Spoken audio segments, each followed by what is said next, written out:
Ahora vamos a ver el tercer factor que afectó a Porfirio Díaz. Esta fue la empresa Standard Oil, que en 1905 la acusaron de ser un monopolio en Estados Unidos. Era una empresa poderosísima, ahí la ven como un pulpo, como la prensa la dibujaba. Una empresa poderosísima que, sin embargo, ejemplificaba el tercer problema de Porfirio Díaz. ¿Cuál fue el tercer problema de Porfirio Díaz?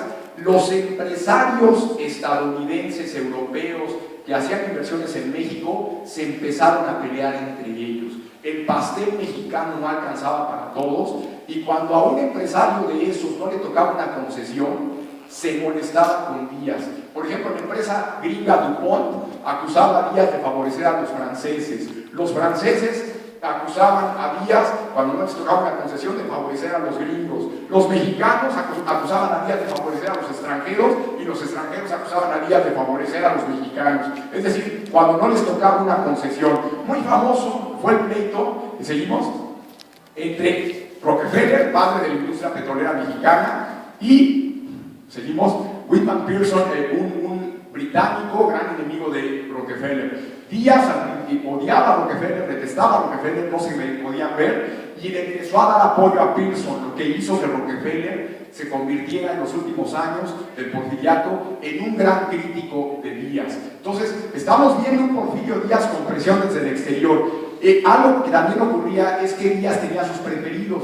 Dos de los preferidos de Díaz eran estos hermanos inversionistas judíos de Nueva York en la minería, los hermanos Guggenheim, Salomon y el otro, este era un gran coleccionista de arte, el Salomon, él, de hecho, dos de los más importantes museos del mundo, que ahorita los vemos en foto, se crearon con la colección de arte de estos Guggenheim. Ellos eran propietarios de esa empresa, Asarco, que llegó a ser la empresa más poderosa en México en términos de capital, ¿sí? Ellos, gracias al dinero, gran parte del dinero que obtuvieron en México, crearon esos museos maravillosos, el de Bilbao y el otro es el de Nueva York. Entonces, los Guggenheim eran muy amigos de Porfirio Díaz, y algunos empresarios mineros les molestaba contemplar cómo Porfirio Díaz tenía sus favoritos, sus empresarios favoritos.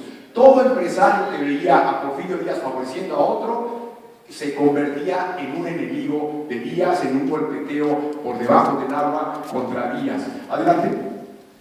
Y el mayor problema de Díaz eran estos dos hombres. Van a ver, dos hombres que no se querían. Uno llamado William Hearst, el mayor terrateniente extranjero en México, tenía ranchos gigantescos. En Chihuahua tenía un rancho enorme. Él era el propietario de la prensa más influyente en Estados Unidos. Seguimos, periódicos como el New York Journal. Díaz estaba aterrado de él y lo trataba muy bien. ¿Por qué? Porque cualquier pleito con Hearst implicaba que la prensa neoyorquina podía lanzarse contra Díaz. Seguimos, él fundó una Hearst Corporation, una empresa muy grande en la actualidad, muy poderosa, que publican, a lo mejor han escuchado hablar de revistas como Cosmopolitan, etc.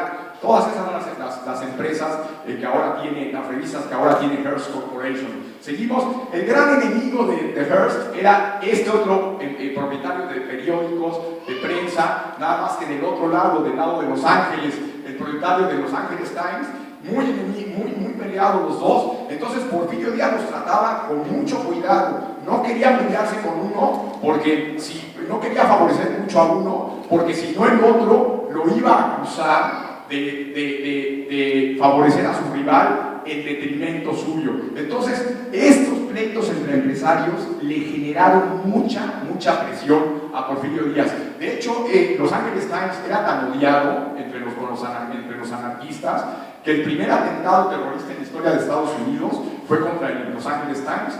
Lo hicieron anarquistas, por supuesto, hubo 21 muertos en 1910. Pero estos empresarios periodísticos poderosísimos tenían a Díaz muy nervioso. Tenía que tratar a los empresarios con mucho cuidado, pero eso no evitó que cada vez que hubiese un grupo empresarial favorecido, otros se enojaran. Por ejemplo, algo que también no se dice mucho en la historia mexicana, Francisco I. Madero, el gran líder de la Revolución Mexicana, traía un pleito empresarial muy fuerte con la empresa de Rockefeller, ¿sí? En la producción de guayule, y hay posibilidades de que los intereses económicos de Madero hayan sido uno de los elementos que lo lanzaron en contra de Porfirio Díaz, ¿no? Entonces, ya tenemos tres elementos que están presionando a Díaz.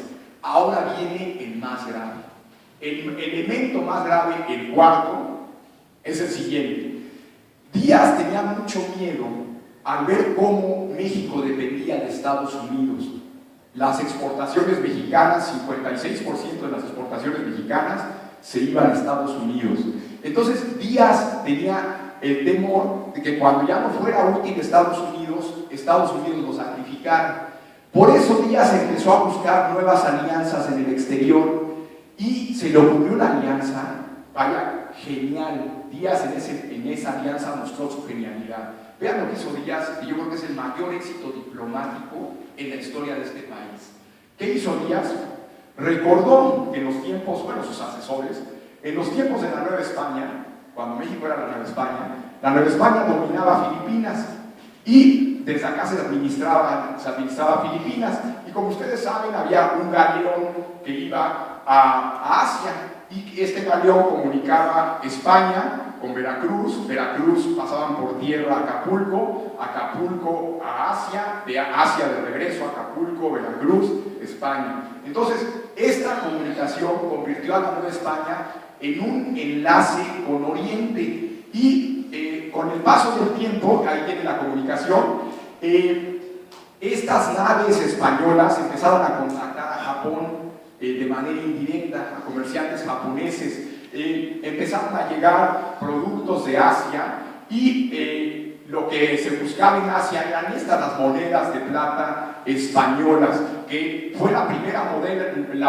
moneda global. De hecho, antes que el dólar, la moneda de plata española fue la moneda global. Se usaba en Asia, vean cómo le ponían caracteres orientales a las monedas para precisar algunas cosas. Por eso, si un día van a Acapulco, van a encontrar un monumento a un samurái ahí en la playa, y la gente va a decir: ¿por qué hay un monumento a un samurái en Acapulco? ¿Por qué? Porque durante la época virreinal llegó a haber delegaciones japonesas, llegó una delegación japonesa aquí a la Nueva España. Entonces, los asesores de Porfirio Díaz dijeron: ya tenemos ese antecedente, vamos a recuperar los lazos con Japón.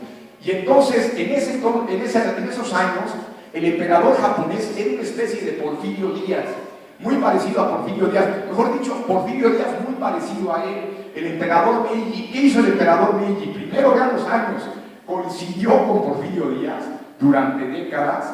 De hecho, su régimen terminó un año después que el de Porfirio Díaz, y hacía lo mismo que Porfirio Díaz: represión,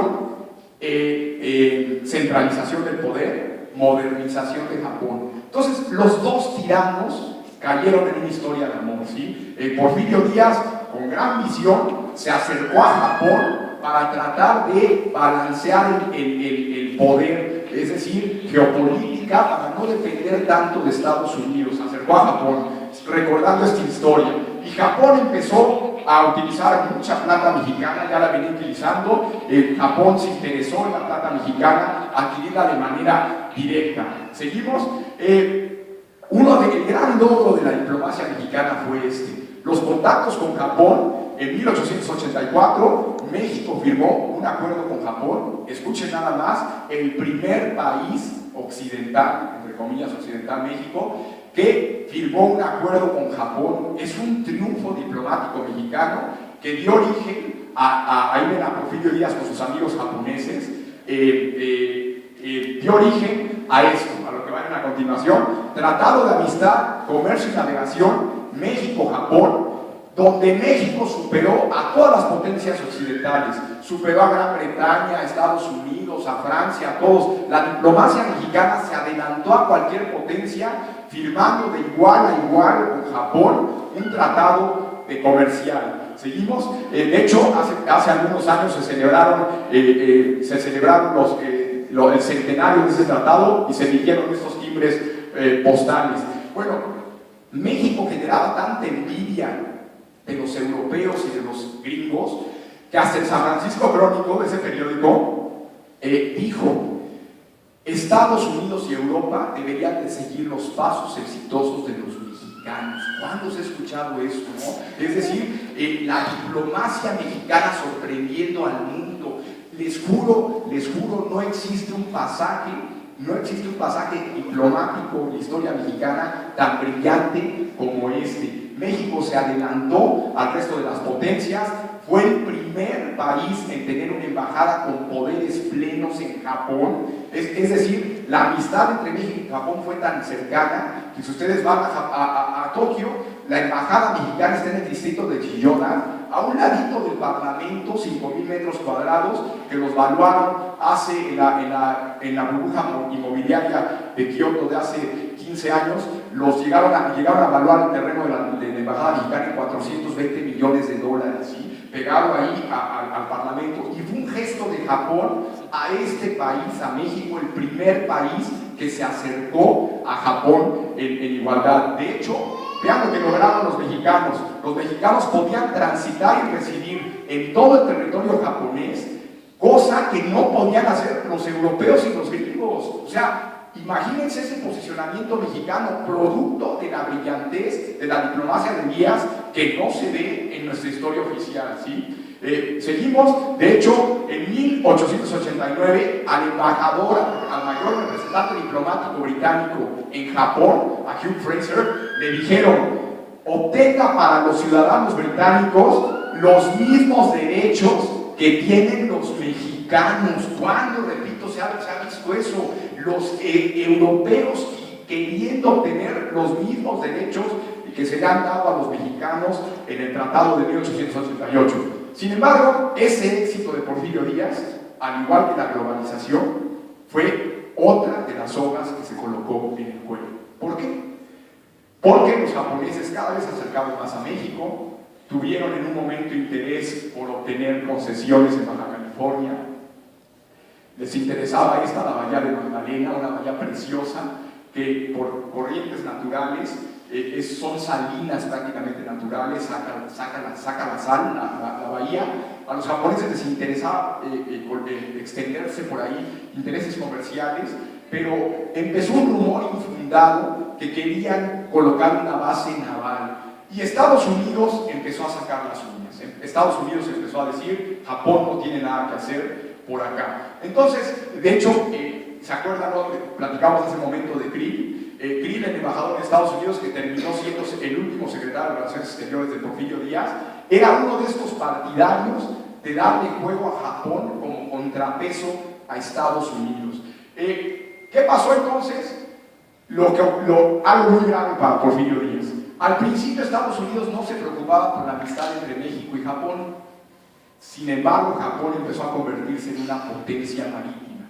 En esta guerra, Japón despedazó en la primera batalla moderna de acorazados, despedazó a la flota rusa, mostró su eficacia. Ahí ven algunos dibujos de esta batalla, y Estados Unidos dijo: ese país no lo quiero cerca, tan amigo de Porfirio Díaz. Entonces, Porfirio Díaz antes había tenido el apoyo de todos. Antes había tenido el apoyo de todos los empresarios se dividieron, pero ahora empezaba a perder el apoyo más importante, el apoyo de Washington. Washington, unánimemente, durante 3 décadas, el Departamento de Estado había sido partidario de Díaz. Cuando Díaz juega esta carta, no se preocupó el Departamento de Estado, pero cuando el Departamento de Estado vio que esta carta era tan exitosa, allí sí se empezó a preocupar, y las opiniones en el Departamento de Estado se dividieron. Partidarios de Díaz y gente que decía: Díaz ya está demasiado viejo, tiene que cambiar el país. Seguimos. En la reunión que tuvo el presidente Taft con Díaz en 1909, el presidente Taft le dijo a Díaz: señor presidente, vemos con preocupación la cercanía de México con Japón.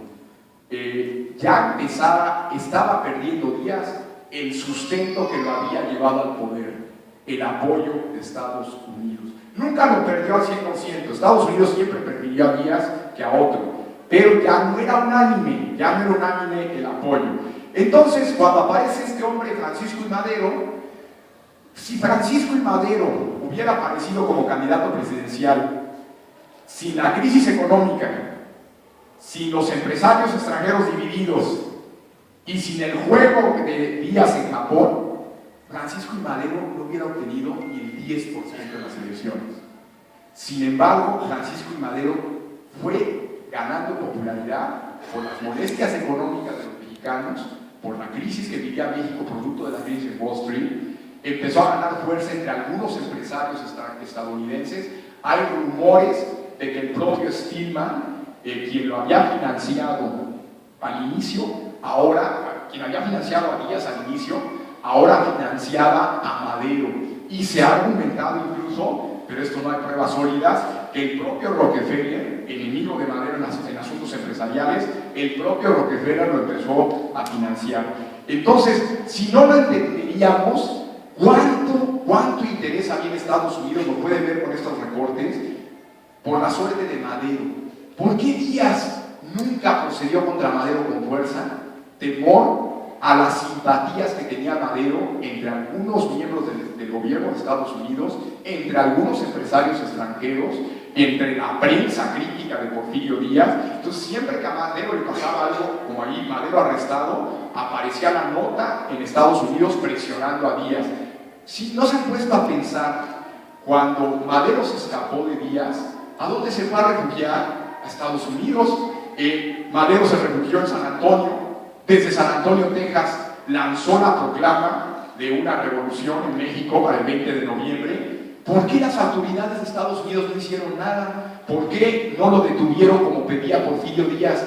Porque ya Porfirio Díaz no era el hombre que había sido 10, 20 años atrás. Los estadounidenses, la comunidad internacional, ya no lo veían con las mismas simpatías. Insisto, había más simpatías por Díaz que por Madero en el mundo. Sin embargo, ya una buena parte del gobierno de Estados Unidos y de los empresarios empezaban a decir, ¿por qué no Madero? Y por eso a Madero nunca se le arrestó en Estados Unidos pese a las promesas. De hecho, esta foto se toma en El Paso, Texas. Es Madero a punto de lanzar la Revolución Mexicana y la lanza desde Texas. Fotos, permite que le tomen fotos. Se sabía de sus actividades, se sabía que había lanzado y llamado una revolución, y sin embargo no se hizo prácticamente nada. ¿Y por qué? Insisto, porque Díaz a nivel internacional estaba muy débil. Obviamente Díaz, saben ustedes bien que Díaz resistió muy poco tiempo, resistió medio año. Es increíble pensar que el dictador más poderoso del hemisferio occidental haya resistido solo 6 meses.